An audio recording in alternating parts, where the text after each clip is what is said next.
Inflacion, lufta kundër çmimeve të larta para së gjithash në markete e shënoi tër vitin 2025.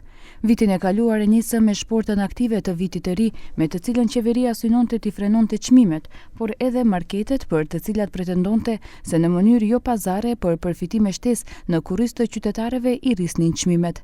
Qytetarët nuk pan shumë dobi nga ulja administrative e çmimeve prej 10%.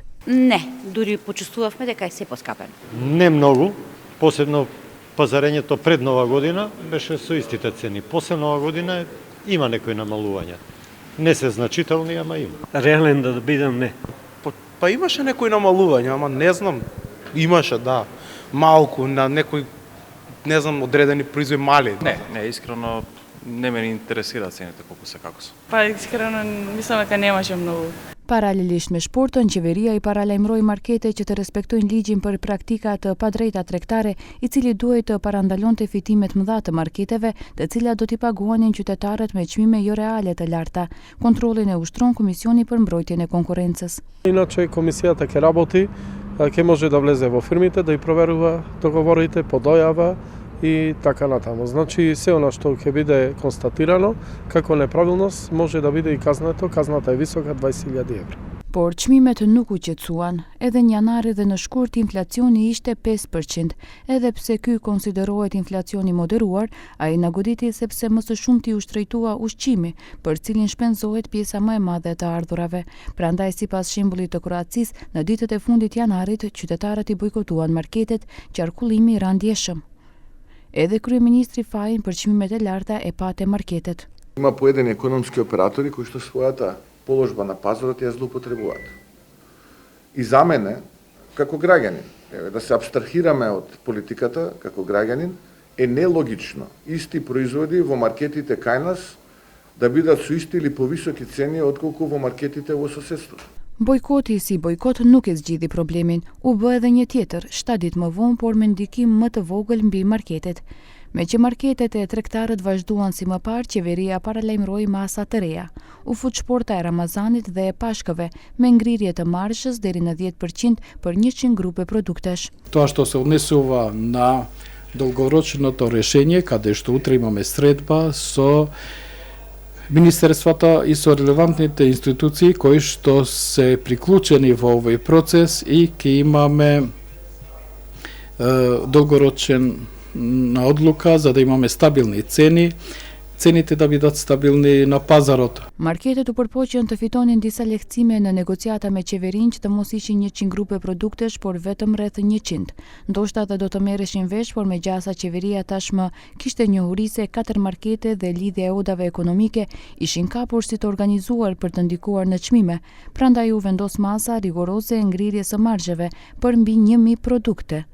Në mënyrë shtesë, Inspektorati i Tregut zbuloi fitime mashallah të disa markete, ndër të cilat edhe më të mëdhat. Значи буквално од влегување на одреден производ на граница па до рафт, просек да речеме 70% протопрофитната маржа. Свесен сум дека сме мал пазар, меѓутоа 70% е многу. Në këtë periudhë, lidhja e sindikatave të Maqedonisë kërkoi rritje të pagës minimale për 6.000 denar ose të arrinte 500 euro, ndërsa pagat e tjera për nga 100 euro. Thjesht shporta minimale sindikale po bëhej gjithnjë e më e shtrenjtë për qytetarët. Пратениците имаат можност да испаднат на нивото на задачата и наместо да зимаат по 2000-2500 евра патни трошоци, да гласаат за платите на работниците да се зголемат за најмалку 100 евра со ослободување на плаќањето на придонесите. Денеска дојде време да бирате дали сте за или сте против работниците. Вашето бирање дали сте за или против работниците значи во кој правец Сојузот на синдикатите на Македонија во понатамошниот период ќе ја креира политиката. Kjo për qeverinë dhe për VMRO DPMN ishte si të tundësh flamur të kuq përpara demit. U hap një front mes këtyre dy partnerëve social. Qeveria e kontestoi shportën sindikale dhe paralajmëroi të sajën mesatare. E ndryshoi ligjin për reprezentativitetin e sindikatave dhe uli pragun nga 10 në 5% dhe ngadalë numëronte antarësinë sindikale, gjë që bllokoi punën e Këshillit Ekonomik Social, ku deri atëherë vetëm LSM kishte legjitimitet dhe ata duhej të jepnin mendim për harmonizimin e pagës minimale në mars. Edhe pse u kontestua legitimiteti i lidhjes së sindikatave, qeveria pa mendimin e Këshillit Ekonomik Social e përcaktoi pagën minimale sipas dispozitave ligjore. Rritja ishte 1.800 denar, duke arritur në 24.000 denar. Сметаме дека се е регуларно и има законска основа, тоа е само техничка промена по зороду на законот во однос на изразите. Меѓутоа, законското право на работниците да остварат минималната плата по формула не сме никој да го скрати, тоа е веќе предвидено и буџетирано во буџетите и на јавните институции на приватниот сектор. Pas kësaj ndodhi protesta.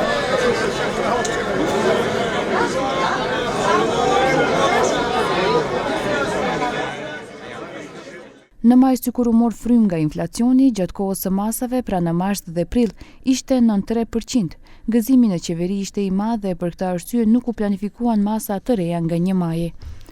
Por gëzimi zgjati pak. Inflacioni i majit u përshpejtua ndërsa i qershorit tashmë ishte seriozisht mbi 4%. Edhe për herë të parë fillimisht ekonomistët e më pas edhe kryeministri Hristijan Mickoski folën se shkaki i inflacionit të lartë nuk janë vetëm ushqimi dhe energjentët, por edhe inflacioni bazi i cili përjashton këto komponent. Inflacioni bazi ishte më i lartë se inflacioni i përgjithshëm. Ekonomisti Abil Baush vlerëson se inflacionin e nxisin edhe faktor të brendshëm të mbështetur nga politika fiskale.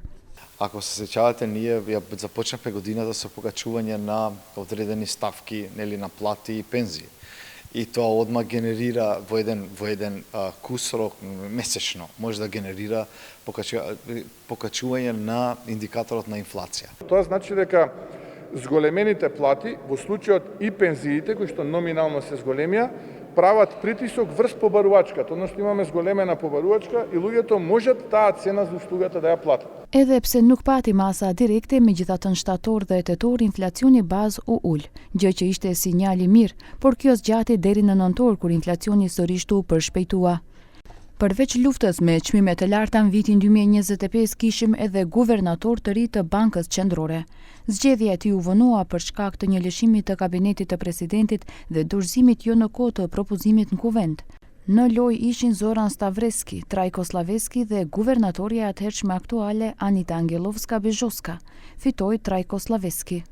Slaveski si guvernator paralajmëroi të mos rritej paga minimale. Qëndrimi i qeverisë për këtë çështje ishte identik edhe në vitin 2025 nuk pati rritje të minimales siç kërkonte sindikata. Guvernatori i ri pas marrjes së detyrës ndërmori disa hapa. U bëri thirrje bankave të ulin komisionet. Në të kundërtën, BPMV do t'i rregullonte me ligj. Masa e dytë ishte pjesëmarrje më e vogël për blerjen e banesës apo shtëpisë së parë, respektivisht vetëm 10% e vlerës së kredisë. Очекувам нашите банки, во согласно со практиката присутна во голем број земји во светот, на кредитобарателите кои за прв пат купуваат стан како примарно живеалиште, да им понудат пониске каматни стапки на кредитите, стамбените кредити во висина од 0,5 до 0,75% поени, што би резултирало во заштеди изразени во илјадници евра. Viti 2025 do të mbahet mend edhe për dy paradokse. Në 3 muajt e parë dhe 9 ditë u mblodhën madje 24.5% të ardhurave të planifikuara për vitin, ose rreth 5 deri në 6% mbi të planifikuarën. Имаме зголемување на наплата и во неданочните приходи. Што значи тоа? Тоа значи дека наплаќаме дивиденди од оние институции кои што имале добри резултати во 2023 година.